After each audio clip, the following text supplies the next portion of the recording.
তো বন্ধু দেখো মাছও আধা ভাজা করেছি, খাবার সময় পুরো ভাজবো, আর এটাও আধা ভাজা করবো, খাবার সময় একবার ভেজে নেব। তো চলো দেখা হচ্ছে পরের ভিডিওতে।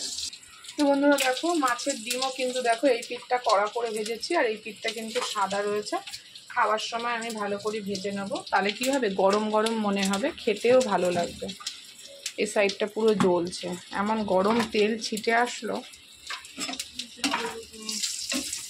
তো জ্বলছে। আর এই দুটো ভাজছি যে এখন ভাত দিয়ে খাবো বলে, যদি ছেলে বলে খাবো, সেই জন্য এই দুটো একটু ভালো করে ভেজে নিচ্ছি। তো এই তেলটাই রেখে দেবো, কড়াটা মাজবো না, আমি এই তেলটাই রেখে দেবো, খাবার সময় তো ভাজতে হবে, তো সেই জন্য। তো দেখো বন্ধু, তো এই হচ্ছে আমার আজকের রেসিপি, একদমই সিম্পল রেসিপি, মাছ ভাজা, ডিমের বড়া ভাজা, ডাল, ভাত। পরে আবার এগুলো ভাজতে হবে। তো চলো এখন এই পর্যন্ত, দেখা হচ্ছে পরে। আমি ততক্ষণ এইগুলো করে নিই, দেখো এই সমস্ত বাসন মেজে গ্যাস ট্যাস মুছে নিই। চলো।